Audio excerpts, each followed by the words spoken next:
लोग क्या कहेंगे, यही वो सवाल है जो हर गली, हर मोहल्ले, हर घर में किसी न किसी लड़की को उसकी उड़ान भरने से रोकता है।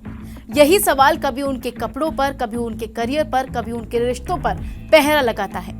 इस एक सवाल ने न जाने कितनी बेटियों के सपनों को कुचला है, कितनी जिंदगियों को समय से पहले मौत की नींद सुला दिया है, और अब इसी सवाल ने राधिका यादव को हमसे छीन लिया है। एक होनहार टेनिस प्लेयर, एक बेटी, एक सपने देखने वाली लड़की जो अपने दम पर कुछ करना चाहती थी, आज उसका गला घोट दिया गया, गोलियों से उसे छलनी कर दिया गया।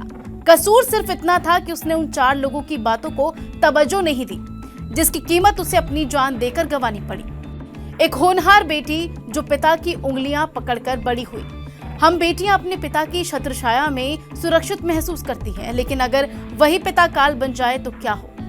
तब सवाल उठता है सिर्फ हत्या का नहीं, बल्कि उस सोच पर, उस समाज पर, उस व्यवस्था पर सवाल उठता है जो कहता है कि 4 लोग सुनेंगे या देखेंगे तो क्या कहेंगे। राधिका यादव ये नाम अब टीवी, अखबारों की सुर्खियां बन चुका है। ये वो नाम था जो कभी देश का सिर गर्व से ऊंचा करता था, जिसने बचपन से रैकेट उठाया, धूप में पसीना बहाया, दुनिया के कई देशों में भारत का झंडा लहराया। एक सपना जो सिर्फ उसने अपने लिए नहीं, अपने परिवार के लिए, अपने देश के लिए देखा था। लेकिन क्या मिला? घर के भीतर ही मौत, वो भी अपने ही पिता के हाथों। किसने सोचा होगा कि नाजों से पाले जाने वाली ये पिता की बेटी बड़े होते ही उसे पाबंदियों में कैद कर दिया जाएगा। बावजूद इसके राधिका ने हर कदम पर खुद को साबित किया। सोचिए समाज किस कदर आपकी सोच को बदल सकता है। इसका जीता जागता उदाहरण है ये खबर खुद। बेटी पर गोलियां दागने वाले इस पिता ने लाखों करोड़ों लगाकर अपनी बेटी के लिए टेनिस एकेडमी खुलवाई। वो भी बच्चों को ट्रेनिंग वहां देती थी, लेकिन समाज के उन 4 लोगों को ये रास नहीं आ रहा था। वो पिता जो अपनी बेटी की जीत पर गर्व महसूस करता था, उसने अपनी बेटियों पर गोली चढ़ा दी। लोगों के तानों ने ये तो साबित कर दिया है कि इस दुनिया में बेटी चाहे कितनी भी बड़ी पोस्ट हासिल कर ले, लेकिन इस तरह के लोगों की जो सोच है, इस तरह के लोगों की जो नजरों में वो सिर्फ एक महिला ही रहती है, लड़की रहती है, जिसे अपनी मर्जी से ना तो जीने का हक होता है और ना ही कुछ सोचने समझने का। राधिका के पिता के साथ भी यही हुआ।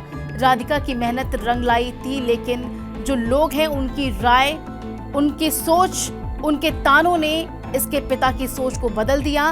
वो कहने लगे कि तुम अपनी बेटी की कमाई खाते हो, छोटे कपड़े आपकी बेटी पहनती है, मेकअप करती है, न जाने क्या क्या कुछ कहा उन्होंने।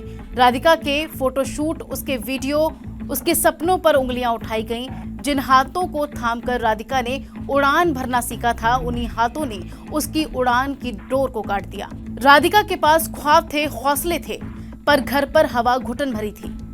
वो वीडियो कॉल पर भी जब बातें करती थी तो उसे दिखाना पड़ता था कि वो सिर्फ दोस्त से बात कर रही है। उसका हर पल, हर कदम सवालों से घिरा हुआ था, और जब उसने कुछ नया करने की कोशिश की तो उसी के पिता ने उसकी सांसें छीन ली। जिसने उसे जीने का हक देना था, जिसे राधिका के साथ खड़े होकर उसके कदम से कदम मिलाकर चलना था, उसकी मुसीबतों में उसके आगे खड़ा होना था, वही पिता उसकी मौत का कारण बन गया। एक आईना है ये खबर हमारे समाज के लिए, उसकी कि किस तरह से समाज आपकी सोच को बदल सकता है। जो लड़कियों के उड़ान भरने से डरता है, जो एक बेटी की आज़ादी को बगावत समझता है, आज राधिका नहीं है, लेकिन उसकी कहानी हर उस लड़की के लिए, उसके दिल में जो है वो जिंदा है, जो ख्वाब देखती है, जो उड़ान भरना चाहती है। राधिका ने सिर्फ टेनिस नहीं खेला था, उसने अपने जीवन को एक दिशा दी थी। कंधे की चोट के बावजूद उसने हार नहीं मानी थी, बल्कि बच्चों को सिखाकर अगली पीढ़ी को तैयार करने का बीड़ा भी उसने उठाया था।